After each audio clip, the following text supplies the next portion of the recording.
Hello అండి. అందరూ ఎలా ఉన్నారు? బాగున్నారా? ఇంకా ఫుకెట్‌లో ఇది మా డే 3. సో, 2 డేస్ బయట తిన్నాక అర్థమైంది రైస్ లేకుండా మనం బతకలేమని జెప్పేసి, ఇంకా నెక్స్ట్ పీపీ ఐలాండ్ టూర్ అయిన తర్వాత నెక్స్ట్ డే అనమాట. సో, కొంచెం లేట్‌గానే లేచాం. ఎందుకంటే, ఆ రోజు బాగా టైర్డ్ అయిపోయాము. వాకింగ్ కానీ, బీచ్ కానీ కొంచెం అదంతా. సో, లేట్‌గా లేచేసి చక్కగా ఒక లంచ్ చేసుకున్నాము.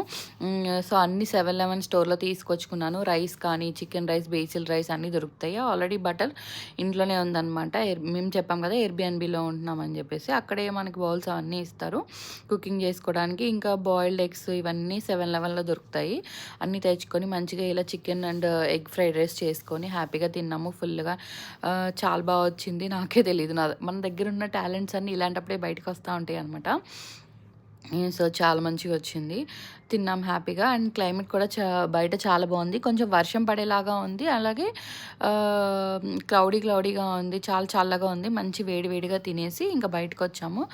మేము చెప్పాం కదా! బీచ్ మా దగ్గర నుంచి 700 మీటర్స్ అని. సో, ఇది పటాంగ్ బీచ్ అనమాట. అందరికీ తెలుసు చాలా ఫేమస్ బీచ్. చుట్టుపక్కలే అన్ని హోటల్స్ అవన్నీ ఉంటాయి. చాలా హ్యాపెనింగ్ ప్లేస్ అని కూడా చెప్పాలి. సో, ఆ తర్వాత బీచ్ చూసుకొని మంచిగా ఒక బైక్ రెంట్‌కి తీసుకున్నాము. దగ్గరలోనే టైగర్ పార్క్ ఉందనమాట. అక్కడికెళ్దామని జెప్పేసి బైక్ అయితే రెంట్‌కి తీసుకున్నాము. అన్నీ చూస్తున్నామనమాట. ఏమన్నా స్క్రాచెస్ ఉంటే ముందే వీడియోస్ మనం తీసుకొని పెట్టుకున్నామంటే నెక్స్ట్ మనం బైక్ రిటర్న్ ఇచ్చేటప్పుడు ఏ ప్రాబ్లమ్ ఉండదని జెప్పేసి సో, టైగర్ కింగ్డమ్‌కయితే వచ్చాము. అంటే అన్నీ చూడాలి అంటే 1000, 1200 బాత్ సంథింగ్ అనుకుంటా. స్మాల్ టైగర్‌కి ఒక కాస్ట్ అలా లోపలికెళ్ళి అలౌ చేస్తారు. మనల్ని టచ్ చేయొచ్చు. మేమైతే ఒక బిగ్ టైగర్ ఒకటే తీసుకున్నాము. సో, దాంతో కొన్ని ఫోటోస్ దిగామనమాట అంతే.